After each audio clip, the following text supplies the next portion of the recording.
एक राजा था जिसकी 4 पत्नियां थी। वो राजा अपने चारों पत्नियों से प्यार तो करता था, लेकिन चौथी पत्नी को सबसे ज्यादा प्यार करता था। हमेशा उसके लिए कुछ उपहार लाता, उसकी खुशी का पूरा ध्यान रखता, महंगे महंगे तोहफे देते रहता। साम्राज्य में सबसे बेहतरीन चीजें वो उस चौथी पत्नी को दे दिया करता था। उसी राजा की तीसरी पत्नी बहुत खूबसूरत थी, इसलिए वो उसका इस्तेमाल करके पड़ोस के राज्यों में दिखावा करता। वो उससे सिर्फ इसलिए प्यार करता था क्योंकि उसकी मदद से वो पड़ोस के राज्यों के राजाओं को जलाता रहता था। उसी राजा की जो दूसरी नंबर की पत्नी थी, वो बहुत अच्छी थी, शांत स्वभाव वाली थी और गुणों से संपूर्ण थी। जब भी राजा को अपने राज्य में कोई बड़ी समस्या का सामना करना पड़ता था या कोई बड़ी मुसीबत में होता और उसे फैसले लेने में दिक्कत होती, तब वो राजा दूसरी नंबर की पत्नी के पास जाता और वो इतनी बुद्धिमान थी कि बहुत आसानी से राजा की बड़ी से बड़ी समस्या का हल बताकर राजा को खुश कर देती। अब राजा की जो पहले नंबर की पत्नी थी, वो बहुत वफादार, बहुत ही ईमानदार थी।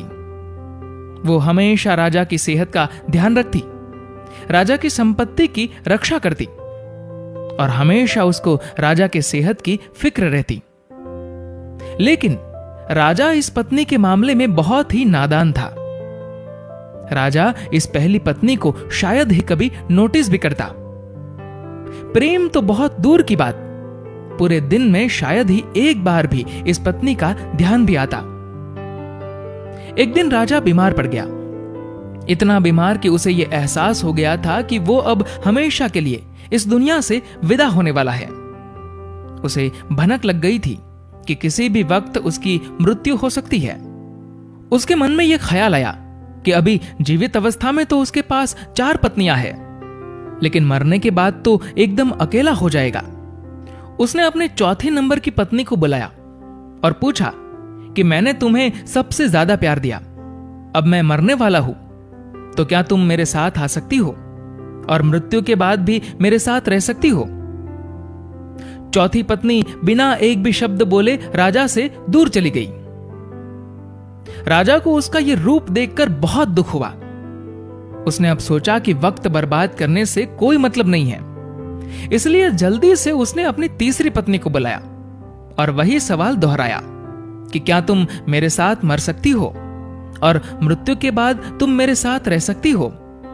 तीसरी पत्नी ने भी सीधा मना कर दिया, ये कहकर कि जिंदगी बहुत अच्छी है और तुम्हारे मरने के बाद मैं किसी और से शादी कर लूंगी। जब ये शब्द तीसरी पत्नी से सुने तो राजा का हृदय एकदम से टूट गया।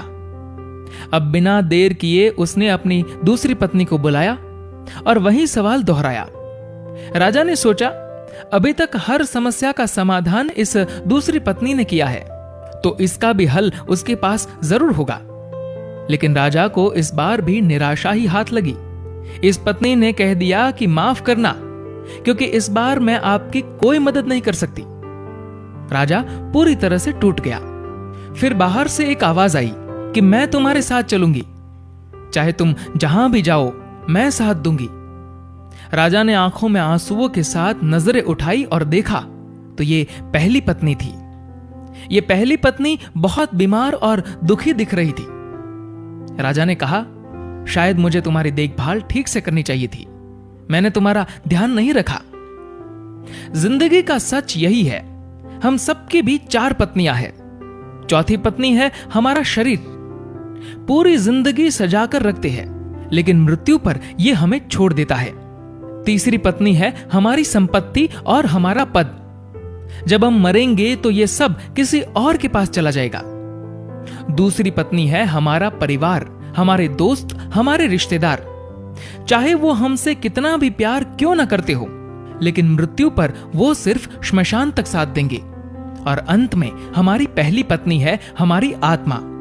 शरीर, संपत्ति, सुख सुविधा में हमेशा हम हमारी आत्मा को भूल जाते हैं, लेकिन जीवन का कड़वा सच यही है कि सिर्फ और सिर्फ हमारी आत्मा ही हमारे साथ रहेगी।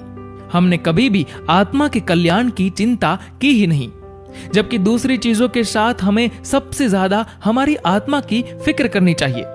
अभी वक्त है, अपने आत्मा के लिए समय निकालिए और आत्मा के कल्याण का प्रयास कीजिए, क्योंकि सिर्फ यही आत्मा है जो हमेशा हमारे साथ रहेगी।